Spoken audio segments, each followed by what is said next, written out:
नमस्कार, मैं रणवीर चहल national crime के एक और बेहतरीन एपिसोड में आपका स्वागत करता हूं। ग्लैमर और सिनेमा की दुनिया हर किसी को बहुत खूबसूरत नजर आती है, लेकिन जितनी चकाचौंध ये बाहर से आपको नजर आती है, दरअसल उससे कई गुना ज्यादा काला अंधेरा इसके अंदर है। मुंबई नगरी, जिसे सपनों का शहर भी कहा जाता है, इस शहर में ना जाने कितने लोग रोज अपने सपनों के साथ आते हैं और उनके इन सपनों को पूरा करने के लिए कोई ना कोई हर कदम पर उनका गलत और नाजायज फायदा उठाने की कोशिश करता है। ऐसा ही एक सपना देखा था रिया ने, लेकिन उसे क्या पता था कि जितने बड़े उसके सपने थे, उसकी मुसीबतें भी उतनी ही बड़ी होने वाली थी। उसके साथ क्या क्या हुआ जानने के लिए देखिए हमारा ये एपिसोड।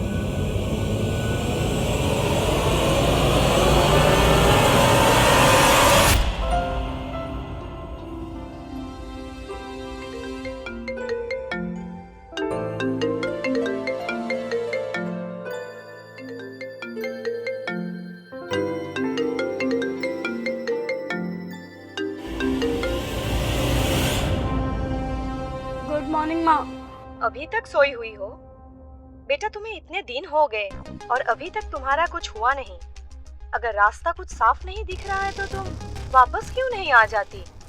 दुनिया में बहुत सारे काम हैं जिससे इंसान अपनी किस्मत बना सकते हैं। माँ, क्या हम बाद में बात करें प्लीज? मुझे पता था कि तुम कभी मेरे सवाल का जवाब नहीं दोगी। अच्छा ठीक है, तुम फ्रेश हो जाओ और हाँ, सुबह जल्दी उठने की आदत डाल लो। घड़ी देखी सुबह की 8 बज रहे हैं।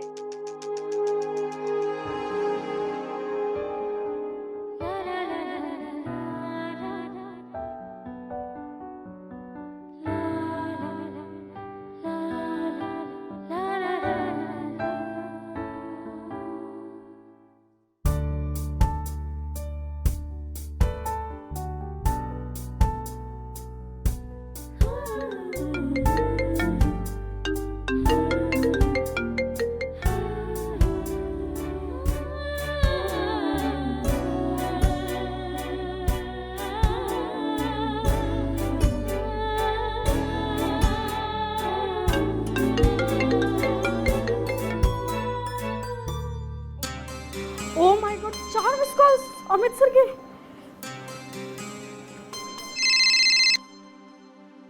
Sorry sir, I am so sorry, please. यार please don't give me any excuses.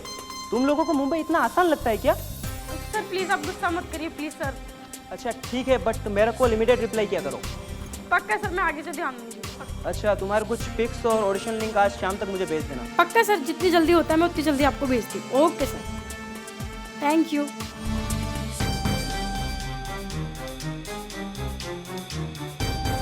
जिसे जो बोलना है बोल ले, लेकिन रिया तो आर्टिस्ट बन गई है।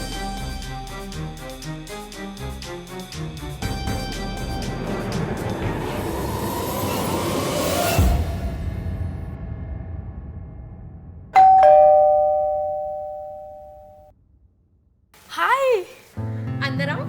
अरे आना।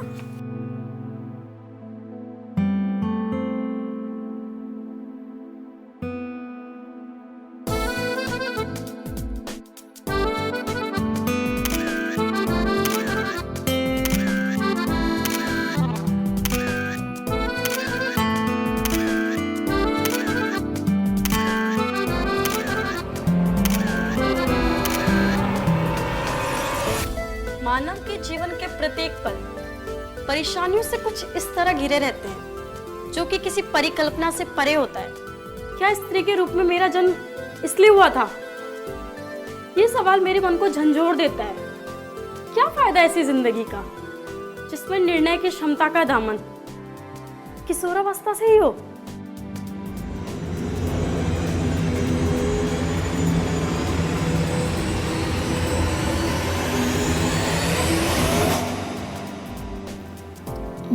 इसमें फेस अच्छा नहीं है, ये अच्छा लगता है मुझे। ये फॉरवर्ड कर दे।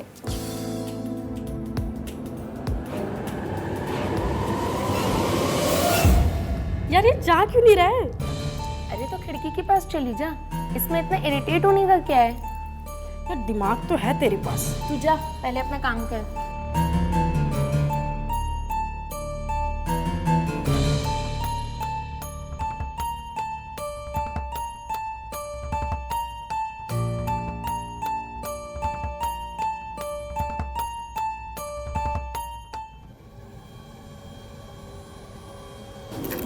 बेटा हुआ चले गया। अरे वाह, ये तो अच्छी बात है। अच्छा सोनिया तू बैठ, मैं तेरे लिए कुछ खाने को लेके आती हूँ। रिया, हाँ अमित कास्टिंग का मैसेज आया है।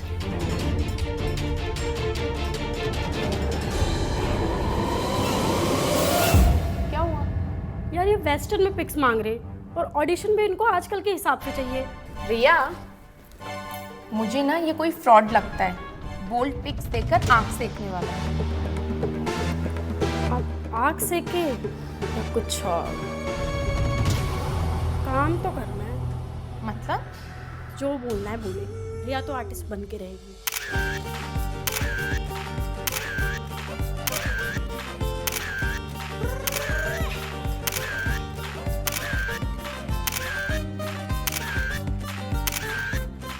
मेरे जिस्म के पीछे तो पूरी दुनिया पागल है, लेकिन ये जिस्म हर किसी की किस्मत को उजाला नहीं करती। तुम्हें क्या लगता है? एक कॉल किया, एक मैसेज किया और लड़की बिस्तर पे। मेरी किस्मत में बिस्तर तो होंगे, मगर उसकी बात कुछ और होगी। क्या समझे? हाँ,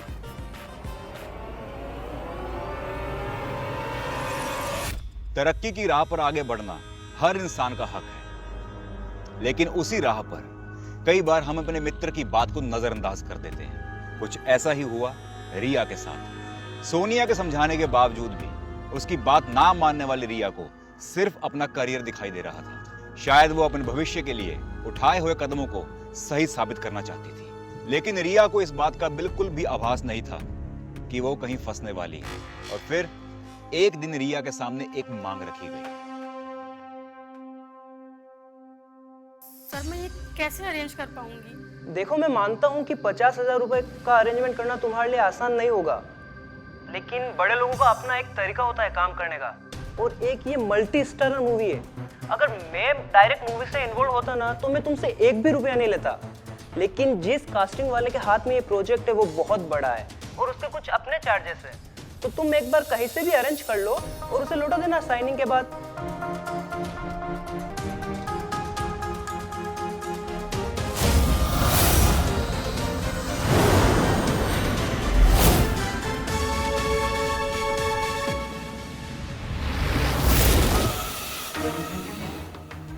सर कितने दिन हो गए हैं?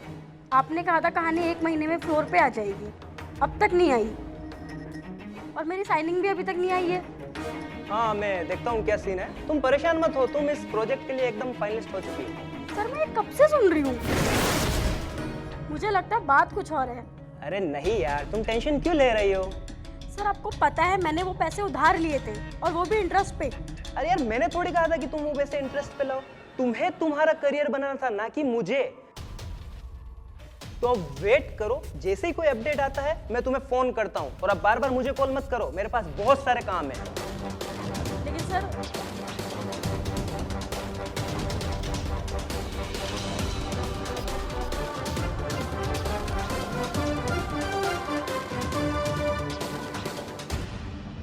मैं जानती हूँ कि मुझे तुम्हारे पैसे देने हैं, लेकिन तुम समझ नहीं रहे हो, मैं फंस चुकी हूँ।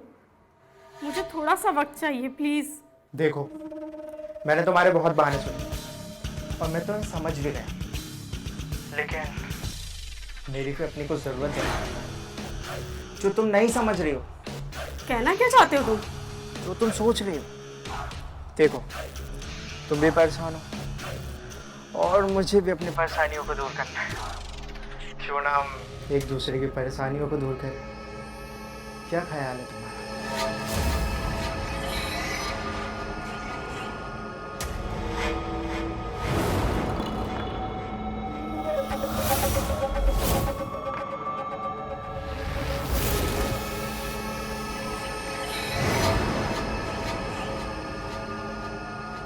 तुम्हें क्या लगता है एक्टर बनना इतना आसान है क्या?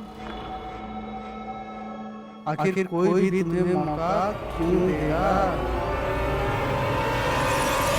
वहाँ जो भी गया बर्बाद हुआ है, बर्बाद। हाँ, तुम्हें कोई और प्रोफेशन करना चाहिए। हाँ, तुम्हें कोई और प्रोफेशन चूज करना चाहिए। आखिर कोई भी तुम्हें मौका क्यों देगा? तुम्हें क्या लगता है एक्टर बनना इतना आसान है क्या? वहाँ जो भी गया है बर्बाद ही हुआ है, बर्बाद। हाँ, तुम्हें कोई और प्रोफेशन चूज करना चाहिए।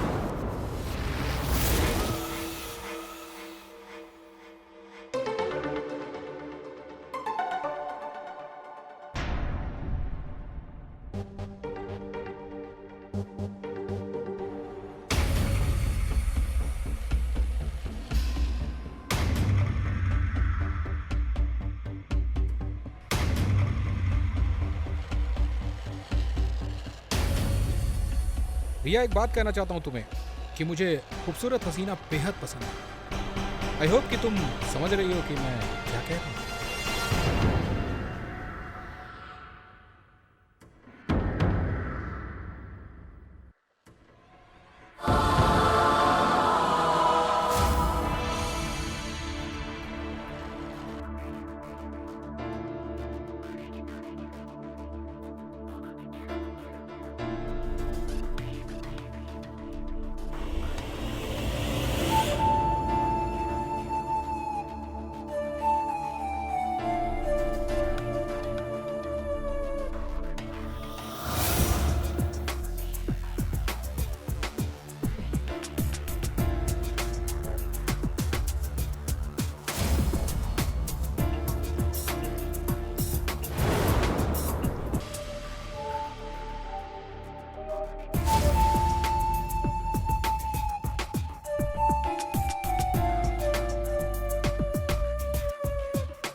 वाह रिया, अपनी इज्जत को बचाने के लिए तुझे अपनी ही इज्जत नीलाम करनी पड़ गई।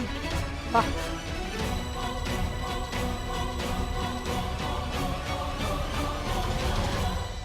यार एटलीस्ट आज के दिन तो टेंशन ना ले, आज तेरा बर्थडे है। यार कैसे टेंशन ना लूं?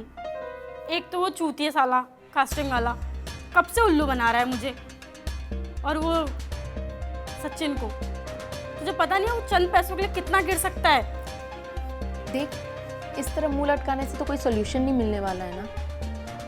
यार मेरे कुछ समझ नहीं आ रहा है, मेरी लाइफ में एक तरफ कुआं है तो एक तरफ खाई, मैं क्या करूं? क्या करेगी तू? क्या करना है तुझे? करूंगी क्या ये तो कुछ पता नहीं। फिलहाल तो मैं अपना बर्थडे सेलिब्रेट करना चाहती हूँ। यस, ये हुई ना बात। अच्छा चल बता, तेरे लिए कौन सा केक लेके आऊँ मैं? यार तुम्हें जो अच्छा लगे। अरे ऐसे कैसे, अब भाव मत खा। आज तेरा बर्थडे है तो केक भी तो तेरी पसंद का होना चाहिए।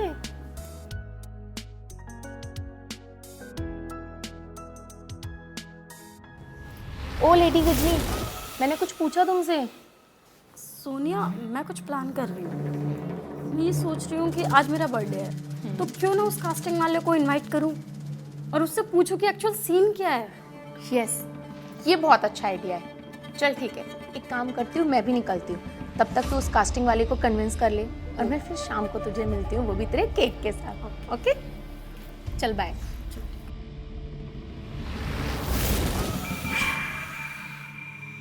अपनी परिस्थितियों से परेशान रिया के मन में क्या चल रहा था, ये शायद रिया खुद भी नहीं जान पा रही थी। वैसे ये रिया कास्टिंग डायरेक्टर अमित को इनवाइट करने में कामयाब हो गई थी, लेकिन शायद वो इस बात से अनजान थी कि आज उसके साथ क्या हो सकता है। कर्ज और करियर के बीच का ये फासला उसकी सांसों को सही गति प्रदान नहीं कर पा रही थी। रिया एक तरफ से डिप्रेशन में चली गई थी, या फिर शायद उस शाम को जो हुआ वो डिप्रेशन का शिकार होने की वजह से ही हुआ। Happy birthday to you. Happy birthday to you. Happy birthday dear Riya. Happy birthday to you.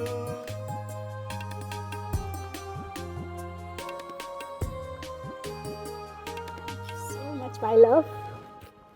Happy birthday. अच्छा सोनिया, मुझे ना अमित से कुछ बात करनी है, तो हम अंदर जाएं? हाँ Please? बिल्कुल, तुम लोग एंजॉय करो। वैसे भी मुझे थोड़ा ज़रूरी काम है, मैं वो निपटा के आती हूँ। Thank you. अरे आप क्यों ऐसे पार्टी को छोड़ के जाते हो? अरे नहीं नहीं, ऐसी कोई बात नहीं है, मैं बस यूं गई और यूं आई। तब तक आप लोग एंजॉय कीजिए। Bye bye, take care. आज बहुत क्यूट दिख रही हो। सिर्फ आज नहीं सर, मैं हमेशा क्यूट लगती हूँ। Oh really? Yes.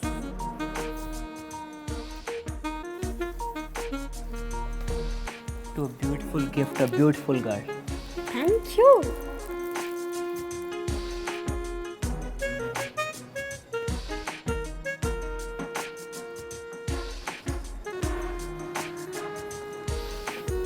Nice bedroom, हाँ?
अभिनेत्री बनने की चाह ने रिया को गुनाहगार बना दिया था। कई बार इंसान चंद पैसों के लिए अपराध कर बैठता है।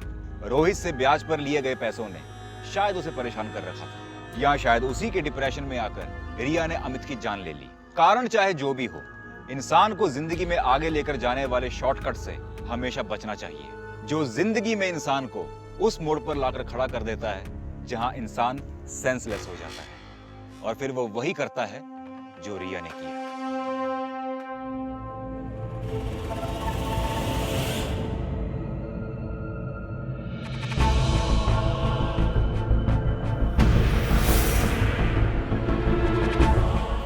हवलदार, एम्बुलेंस को कॉल करो, बॉडी को पोस्टमार्टम के लिए भेजो। आप यहाँ ले जाके गाड़ी बिठाइए।